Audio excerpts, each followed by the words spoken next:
लेकिन teddy bear का bottle का जो रिजल्ट हमें घड़ी ने दिया वो क्यों दिया? क्या ये सारी की सारी घड़ियां खराब थी? बचपन में किया होगा, मैंने अपने बचपन में किया था। मुंह के अंदर टॉर्च रखने से गाल आपके अलग से दिखाई देने लग जाते हैं, या मोबाइल की अगर लाइट आप उंगली पे भी जला लेंगे तो पूरी उंगली रेड कलर की आपको दिखने लग जाती है। देखो सच सच बताना, आप में से कितने लोगों ने स्मार्ट वॉच सिर्फ इसलिए सोचकर खरीदी थी कि अब तो मैं रोज 5 बजे उठूंगा, दौड़ लगाऊंगा, बॉडी बना लूंगा। लेकिन हकीकत क्या है? हकीकत ये है कि आज हम इस स्मार्ट वॉच का इस्तेमाल करके, चाहे 5,000 की हो चाहे 10,000 की हो, सिर्फ व्हाट्सएप पढ़ने, ऑफिस में बैठे बैठे इसे देखने के लिए करते हैं, या फिर किसी का फोन आता है उसके नोटिफिकेशन के लिए हम इसे यूज करते हैं, या मैसेज के लिए करते हैं। और कई बार हम सोफे पर बैठे बैठे अपने ही हाथ को जोर जोर से हिलाते हैं ताकि जो घड़ी है वो रोज के 10,000 या 5,000 स्टेप पूरे कर ले और हमें वो गोल्ड अचीव वाला जो मेडल है ना वो मिल जाए। हम सब ने लगभग यही किया है। कमेंट करके नीचे बता देना कि स्मार्ट वॉच खरीदी थी तो क्या सोचा था, यही सोचा था कि नहीं। अब हमने बड़े शौक से इसे अपने कलाई पर बांध लिया है, लेकिन क्या आपने कभी इसे उतार कर इसके पीछे देखा है? क्या आपको पता है आपकी स्मार्ट वॉच आपको रात में भी चुपके से देखती है? और ये जो पीछे हरी लाइट ब्लिंक करती है ना, ये कोई डिजाइन नहीं है बल्कि एक हाई स्पीड कैमरा है जो आपकी स्किन के आर पार झांक रहा होता है। सुनने में ये आपको लग रहा होगा कोई हॉलीवुड साइंस फिक्शन फिल्म जैसा है, लेकिन इसके पीछे एक बहुत बड़ा विज्ञान है। सच तो यह है कि आपकी स्मार्ट वॉच केवल रोशनी की साइंस पर ही काम करती है और इससे दिए गए जितने भी रिजल्ट मिलते हैं, चाहे वो ऑक्सीजन लेवल हो, चाहे हार्ट रेट हो, चाहे आपके जो स्टेप काउंट हो रहे हैं ना उनको, क्या आप उन पे 100% भरोसा कर सकते हैं? ऐसा तो नहीं है कि ये सारे जो रिजल्ट आपको मिल रहे हैं फेक मिल रहे हैं, घड़ी अपने आप बना के दे रही है। तो आज इस वीडियो में हम इस स्मार्ट वॉच के विज्ञान को समझेंगे और वीडियो के अंत में एक ऐसी सेटिंग बताऊंगा जिससे आप अपनी घड़ी की जो बैटरी है उसको बचा सकते हो। तो ये कंपनी वाले भी नहीं बताते हैं, ये मैं बताऊंगा। नमस्कार, मैं हूं अभिमन्यु भारद्वाज और आपका स्वागत करता हूं my big gate smart class में। हमेशा आपके लिए जबरदस्त फैक्ट और वीडियोस लेकर आता रहता हूं, तो चैनल सब्सक्राइब जरूर कर लेना अगर इसी तरह के वीडियोस चाहिए। देखो सबसे पहले बात करते हैं उस हरी लाइट की जिसे पीपीजी सेंसर कहते हैं। आप सोचेंगे कि घड़ी आपकी दिल की धड़कन कैसे सुन लेती है? सच तो ये है कि घड़ी सुनती नहीं है, वो देखती है। अब देखती कैसे है? हमारी जो स्किन है वो पूरी तरीके से ठोस नहीं होती, उसके आर पार लाइट आती जाती रहती है, वो थोड़ी सी ट्रांसपेरेंट होती है। आपने कभी बचपन में किया होगा, मैंने अपने बचपन में किया था। मुंह के अंदर टॉर्च रखने से गाल आपके अलग से दिखाई देने लग जाते हैं, या मोबाइल की अगर लाइट आप उंगली पे भी जला लेंगे तो पूरी उंगली रेड कलर की आपको दिखने लग जाती है। तो यही काम घड़ी भी करती है। घड़ी की तेज एक हरी रोशनी जो निकलती है पीछे से, वो आपकी स्किन के आर पार होकर नीचे चली जाती है। बारीक नसें होती हैं नीचे, वो उन तक पहुंच जाती है। और मजे की बात देखो, हमारा जो खून है वो लाल है। इसका मतलब ये है कि लाल रोशनी को वो वापस फेंकता है और हरी रोशनी को एब्जॉर्ब कर लेता है। तो जब आपका दिल धड़कता है, यानी वो खून को पंप करता है, तो नसों में खून एकदम बढ़ जाता है और ज़्यादा हरी लाइट सोख ली जाती है।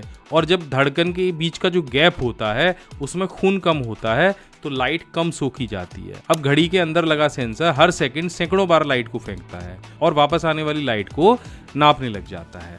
और बस इसी रोशनी का जो उतार चढ़ाव होता है उससे आपका जो हार्ट रेट है वो पता चल जाता है। अब दूसरी चीज़ यानी ऑक्सीजन लेवल, ये कैसे नापता है? कोरोना के बाद ये जो फीचर है वो बहुत सारी घड़ियों के अंदर आ गया है। यहाँ पे जो रोशनी फेंकी जाती है वो खून की मात्रा को चेक नहीं करती, बल्कि वो ये देखती है खून का रंग कितना गहरा लाल है। जब खून में ऑक्सीजन ज़्यादा मिली होती है तो वो लाइट अलग तरह से सोखता है, यानी इंफ्रारेड लाइट को सोखता है। और जब खून में ऑक्सीजन कम होती है तो वो लाल लाइट को ज़्यादा सोखता है। अब मान के चलिए 2 तरह के लोग हैं, एक को समोसे ज़्यादा पसंद है और एक को कचौड़ी ज़्यादा पसंद है। यही चीज़ घड़ी करती है। घड़ी भी दोनों तरह की लाइटें आपके खून के ऊपर फेंकती है और ये जब डेटा उसके पास वापस आता है, जिस तरह की लाइट का कंजप्शन ज़्यादा होता है, तो घड़ी समझ जाती है खून के अंदर ऑक्सीजन का लेवल कम है या ज़्यादा है, वो आपको बता देती है। अब यहीं पर इस पूरी टेक्नोलॉजी का एक सबसे बड़ा और मज़ेदार ट्विस्ट भी आता है। इंटरनेट पर आपने बहुत सारे वायरल वीडियो देखे होंगे जहाँ पे लोगों ने अपनी स्मार्ट वॉच को कभी पानी की बोतल पे, कभी टॉयलेट पेपर रोल पे या एक टेडी बियर को पहना दिया और आप यकीन नहीं मानेंगे, घड़ी ने उस प्लास्टिक की बोतल का भी हार्ट रेट और ऑक्सीजन लेवल 98 बता दिया। इसका मुख्य कारण क्या है? देखो ये पूरी की पूरी जो टेक्नोलॉजी है वो रोशनी पे डिपेंड करती है। कुछ चीज़ें इसके लिए दीवार बन जाती हैं और कुछ चीज़ों के आर पार ये निकल जाती है। अगर आपकी कलाई पर गहरा टैटू है तो उसकी स्याही इसकी रोशनी को सूख लेगी और सेंसर को वापस लाइट नहीं मिलेगी, उसे लगेगा आपके अंदर खून ही नहीं है। और वर्कआउट जब आप करेंगे तो बहुत ज़्यादा पसीना आएगा, उससे निकलने वाली जो लाइट है वो इधर उधर फैल जाएगी, रिफ्लेक्ट करेगी, इससे भी गलत रीडिंग मिलेगी। और अगर आपका हाथ आप जोर से हिला देंगे तो रोशनी सही से टकराकर वापस सेंसर के पास नहीं आ पाएगी। तो रोशनी की इन कमियों को देखते हुए महंगी घड़ियों जैसे एप्पल वॉच ने पूरा का पूरा गेम ही बदल दिया है। उन्होंने रोशनी के साथ में एक इलेक्ट्रिक सेंसर यानी ECG भी लगा दिया है। ये सेंसर लाइट को फेंकता नहीं है बल्कि आपके दिल से निकलने वाली जो इलेक्ट्रिक सिग्नल्स होते हैं उनको नापने लग जाता है। ये बिल्कुल वैसे ही है जैसे अस्पताल की मशीन काम करती है। लेकिन टेडी बियर का, बॉटल का जो रिजल्ट हमें घड़ी ने दिया वो क्यों दिया? क्या ये सारी की सारी घड़ियां खराब थीं? बिल्कुल नहीं। इसका जवाब भी रोशनी के अंदर ही है। तो मैंने आपको बताया था ना कि घड़ी सिर्फ रोशनी के वापस आने का हिसाब रखती है। अब इस बेचारी मशीन के आंख तो है नहीं, तो इसे पता नहीं है कि ये घड़ी किसी इंसान की कलाई पे बंधी है या किसी निर्जीव चीज़ पर। तो बॉटल का जो चमकीला प्लास्टिक होता है या टॉयलेट पेपर की जो सफ़ेद सतह होती है वो रोशनी को रिफ्लेक्ट करके वापस कर देती है।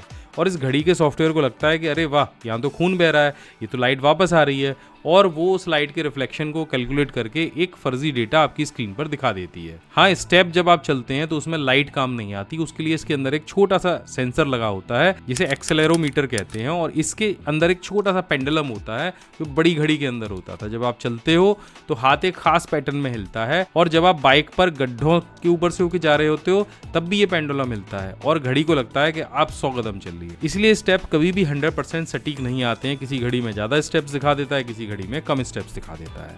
तो आप जान गए हो कि आपकी कलाई पे बंधा हुआ ये जो गैजेट है ये कोई मैजिकल गैजेट नहीं है। इसके अंदर कोई ऐसे सेंसर नहीं है जो आपके शरीर से बिल्कुल जुड़ गए हों, बल्कि एक लाइट का साइंस है। इसलिए जब भी अगली बार घड़ी में अचानक आपकी धड़कन 160 बता दे या ऑक्सीजन लेवल 85 दिखा दे तो एम्बुलेंस बुलाने की जरूरत नहीं है। बस ये चेक कर लेना कि घड़ी कहीं ढीली तो नहीं बंधी है, और अगर ढीली भी बंधी है तो दूसरी घड़ी लगाकर चेक कर लेना। तो ये केवल एक मशीन है, डॉक्टर नहीं है। तो वीडियो के शुरू में जैसे मैंने वायदा किया था, एक छोटी सी सेटिंग अगर आप चेंज कर लेंगे तो घड़ी की जो बैटरी है वो ज्यादा चलेगी। देखो 24 घंटे हमारी घड़ी हार्ट मॉनिटर करती रहती है, तो सेटिंग में जाके आप हार्ट मॉनिटरिंग सेटिंग पर स्मार्ट या एवरी 10 मिनट्स पर सेट कर दीजिए। इससे आपकी घड़ी की जो बैटरी है वो 2 से 3 दिन ज्यादा चल सकती है। और अगर इस वीडियो ने आपके दिमाग की कुछ बत्ती जलाई हो, आपने कुछ नया सीखा हो, तो कमेंट में लाइट लिख देना, जय श्री राम लिख देना या राधे राधे लिख देना। वीडियो को लाइक कर देना ताकि मुझे पता चले कि ये जो मेरी डीप रिसर्च है ये आपको पसंद आई। मैं मिलता हूँ आपसे अगली एक और ऐसी ही वीडियो में जबरदस्त जानकारी के साथ में। तब तक के लिए जय हिंद, वंदे मातरम।